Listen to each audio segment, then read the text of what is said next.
Hi everyone, this is me Sonia, paediatric health nursing में आज हम डिस्कस करेंगे intraventricular haemorrhage. Intraventricular haemorrhage word से ही क्लियर है कि इंट्रा यानी इनसाइड, वेंट्रिकुलर यानी वेंट्रिकल्स। वेंट्रिकल्स के अंदर अगर ब्लीडिंग अगर हो तो उनको उनको हम इंट्रावेंट्रिकुलर हेमरेज बोलते हैं। अब ये वेंट्रिकल्स क्या हैं? वेंट्रिकल्स फ्लूइड फिल्ड एरियाज हैं जो कि प्रेजेंट होती है इनसाइड द ब्रेन। अगर उन फ्लूइड फिल्ड एरियाज में ब्लीडिंग हो जाए न्यूबॉर्न्स में तो उस कंडीशन को हम इंट्रावेंट्रिकुलर हेमरेज बोलते हैं। अब ये जो कंडीशन है ये मोस्ट कॉमनली उन बेबीज़ में अगर होती है जो कि पहले बोर्न होते हैं, अपनी जो उनकी डिलीवरी की डेट होती है, यानी जो प्री मेच्योर बेबी होते हैं या जो फिर प्री टर्म बेबी होते हैं। प्री मेच्योर बेबीज़ में ये ज़्यादा कॉमन होती है।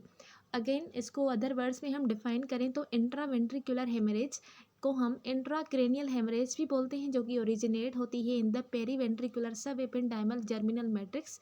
अब जर्मिनल मैट्रिक्स क्या है? ये एक वेस्कुलर सिस्टम है जो कि ब्लड को सप्लाई करता है वेंट्रिकुलर सिस्टम में। अब वेंट्रिकुलर सिस्टम में एंट्रांस ऑफ ब्लड, उस एरिया में अगर कोई भी एबनॉर्मलिटी हो जाए, यानी जो ब्लड वेसल्स हैं वो रप्चर हो जाए, जब ब्लड वेसल्स वहाँ की रप्चर हो जाए तो वहाँ पे वेंट्रिकुलर सिस्टम में ब्लीडिंग हो सकती है, तो उस कंडीशन को हम इंट्रावेंट्रिकुलर हेमरेज बोलते हैं।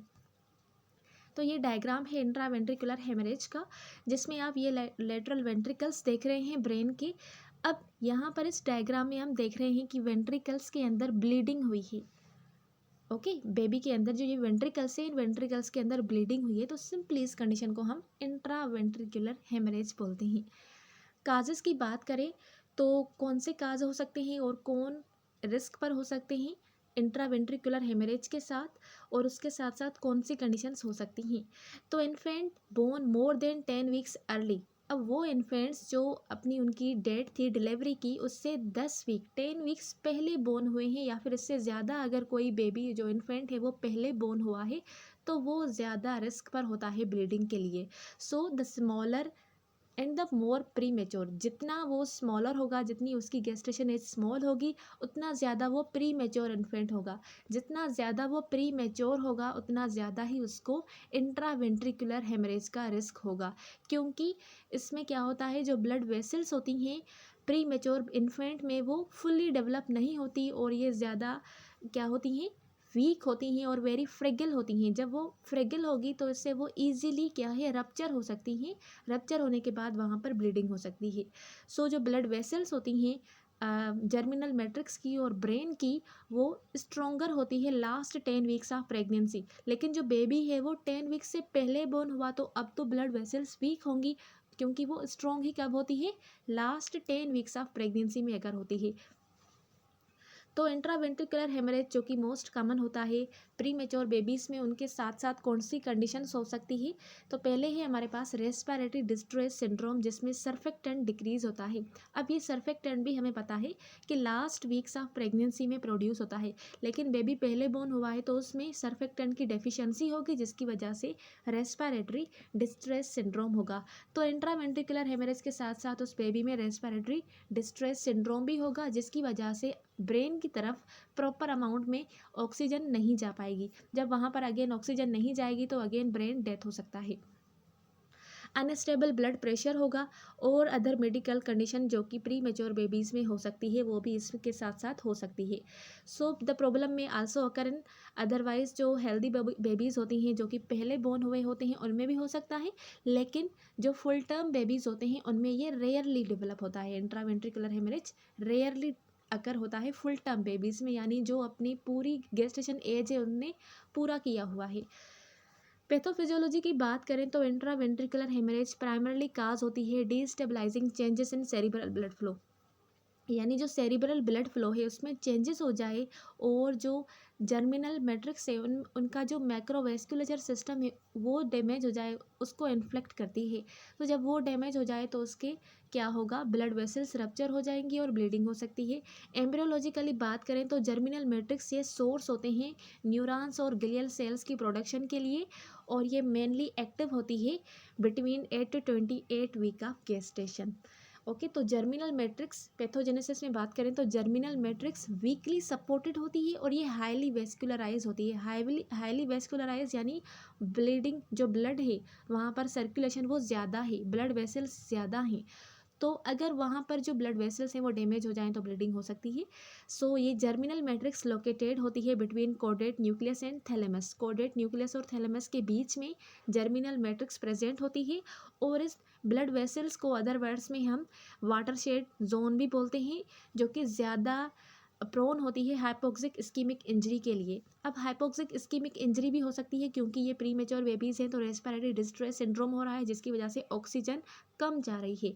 सो ये जो वेसल्स हैं, ये जो ब्लड वेसल्स हैं, ये इरेग्युलर होती हैं और ये ज़्यादा प्रोन होती है रप्चर होने के लिए उन बेबीज़ में जिनका वेट 1500 ग्राम से कम होता है और जिनकी गेस्टेशन एज है वो 34 वीक से कम होती है। तो उनमें एक तो ये ब्लड वेसल्स इरेगुलर होती हैं और ये ज़्यादा प्रोन होती हैं रप्चर होने के लिए। जब रप्चर होंगी तो ब्लीडिंग होगी। तो उसके अलावा फ्लक्चुएशन सेरिब्रल ब्लड फ्लो में अगर फ्लक्चुएशन हो जाए तो ये भी इंट्रावेंट्रिकुलर हेमरेज काज कर सकती है और ये एक्सट्रीमली रोल परफॉर्म करती है सिक और प्री मेच्योर इन्फेंट में।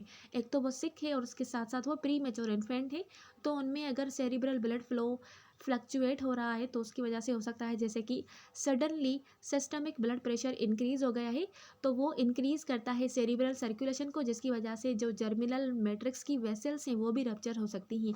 फिर अगर वो डिक्रीज हो जाए, जब सेरिब्रल ब्लड फ्लो डिक्रीज हो जाएगा तो उसके रिजल्ट में इस्कीमिक इंजरी होगी जर्मिनल मैट्रिक वेसल्स में।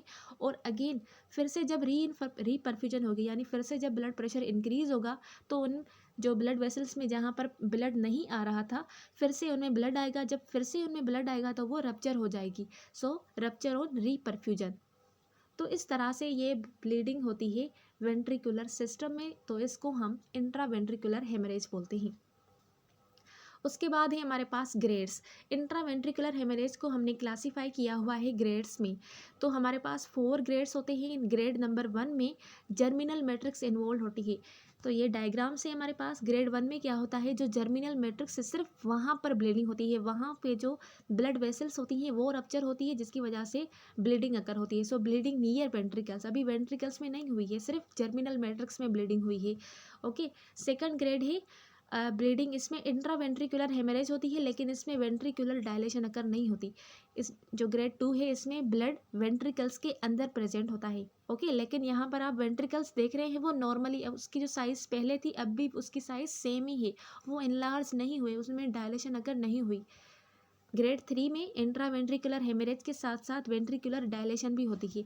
ये जो डायग्राम आप देख रहे हैं इसमें जो वेंट्रिकल्स हैं वो इनलार्ज हो गए हैं, एक तो उनमें ब्लीडिंग हुई है उसके साथ साथ ये इनलार्ज भी हो गए हैं, डायलेट भी हो गए हैं।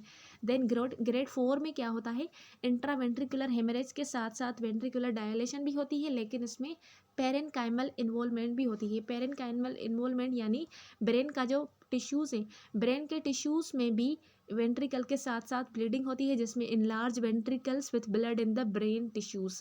ओके, अब जब ब्लड ब्रेन टिश्यूज़ में जाएगा वहाँ पर रुक जाएगा तो वहाँ पर क्या होंगे, ब्लड के क्लॉट्स बनेंगे और ये ब्लड के क्लॉट्स क्या करेंगे, ब्लॉक करेंगे flow of cerebro spinal fluid.